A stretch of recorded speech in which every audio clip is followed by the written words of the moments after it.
Hello students, welcome to the moral science class. Once again we are with the new value, with the new chapter, that is chapter 3, Be Courageous. I hope you have completed or understood all the exercises and especially the value which we have learned in previous both the chapters. Okay, now today we have a new chapter, Be Courageous. What is the value? Courage. Life skill developed, self-awareness, decision-making and problem-solving.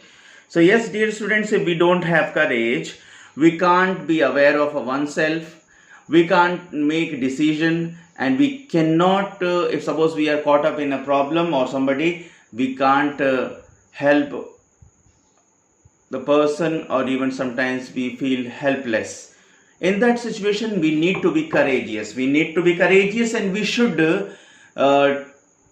try to work hard within ourselves. And here Subhash Chandra Bose words are given: give me your blood and I will give you freedom. Means he encouraged people that they should be courageous in order to fight against the British and to free India from their bondages. That's why many of them joined, and that was a great thing done by a great sacrifice done by our freedom fighters. So dear students, that same value we have to learn, okay, and we should be courageous, because when we are not courageous, sometimes we cannot do what is required from us. Okay, so we'll see. Courage or valor is the choice and willingness to fight agony, pain, danger, etc. Even when a person has the option of quitting away or surrendering, people who boldly face physical pain, hardships, threat of death, etc. are said to have a physical courage. On the other hand, people who boldly face opposition, shame, scandal, discouragement, personal loss, etc. are said to have moral courage.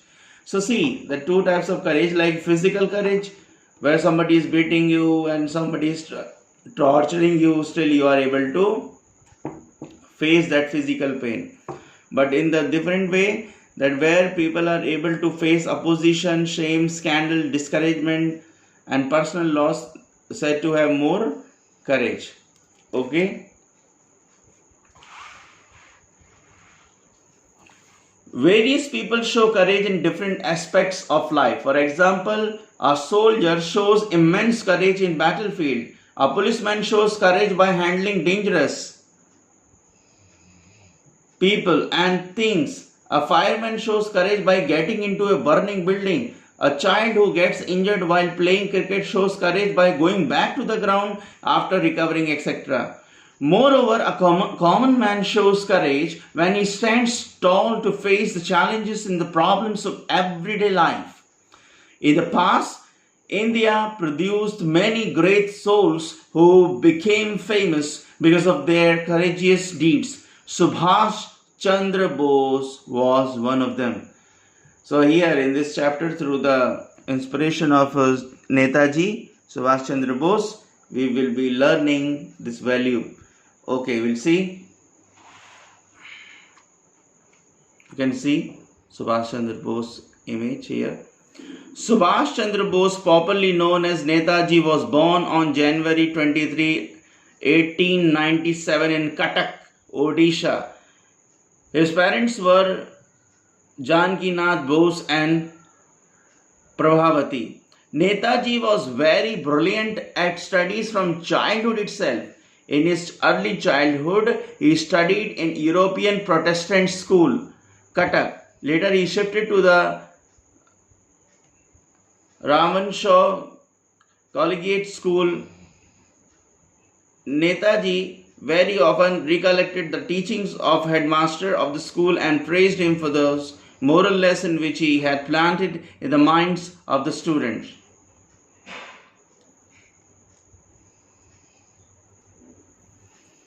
In the year 1913, Netaji joined the Presidency College of Calcutta University and got his BA degree in 1919. In the same year, he was sent to England for higher studies in the Indian Civil Services at Cambridge. But this patriotism did not allow him to stay in England for long. When he heard about the freedom movement in India under the leadership of Gandhiji, he returned to India in 1921. After reaching India, he took part in the freedom struggle together with Gandhiji. He became the voice of the young generation of India. So, after he was very good in studies, and he even went for the ICS studies in Cambridge, England. But because of the patriotism, because of his love towards the motherland, he came back to India and joined Gandhiji in a freedom movement. After reaching India, he took part in the freedom struggle together with Gandhiji. He became the voice of the young generation of India, joining hands with Bhagat Singh. He organized a number of youth movements in different parts of the country. These movements were organized with an element of military discipline as a means to achieve freedom. In his speeches, he stressed on patriotism, integrity, sacrifice, and uncompromising adhere to the cause of the complete national freedom.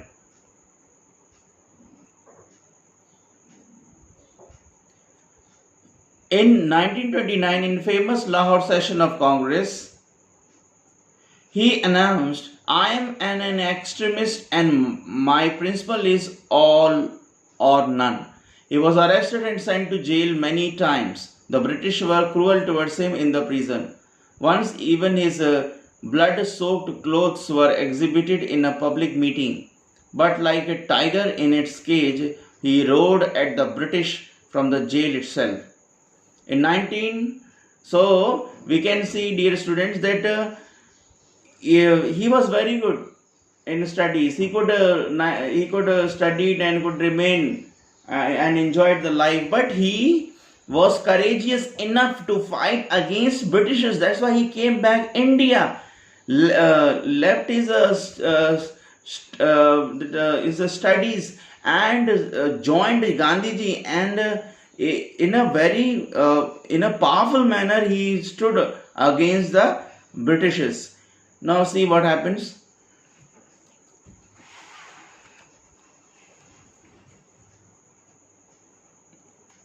In 1938, in Haripura session of Congress, he was elected as the president of the Indian National Congress. By that time, many people had become his followers. There he announced, "There is no power on earth that can keep India enslaved any longer." He even visited the other countries. Starting from Japan, he formed the Azad Hind Fauj, Indian National Army. He spoke to his members, "We shall carve our way through the enemy's rank, or if God wills, we shall die a martyr's death. The road to Delhi is the road to freedom." Dilli Chalo was the motto of the INA. People helped Netaji in many ways. Through Netaji earnestly worked for freedom, he could not see a free India. In August 1945, he was traveling to Japan with a few of his friends. Perhaps it was his last journey, as the Tokyo radio announced the sad news that Netaji lost his life in plane crash. But many Indians even today do not really accept his death. Netaji has a place of distinction in the history of India's freedom struggle. As the undying symbol of the anti-imperialism, Netaji remains a leader of hope and inspiration for all the oppressed communities. So dear students, we should be like Netaji. We should not be so selfish, remaining in our oneself. But more than that, Netaji was so bold and courageous that even he fought against the Britishers. Unless we are courageous, we cannot do anything. We cannot help anyone. Because if you are not courageous, even you cannot fight for your own rights. You can't live freely. You can't live as you want. But Netaji, not only for himself, but he, more than that, he fought. He became courageous. in order to fight against Britishers to free India. To free India. So, dear students, this is a beautiful value we learned from this chapter. So, dear students, we have 2 points to ponder and practice. Ponder means we should think about this. Courage refers to your spirit of standing tall in dangerous situation. Like whenever the dangerous situation comes, we should not be trembled rightly, but we should be able to face that challenges, that problems, and we should strive for that.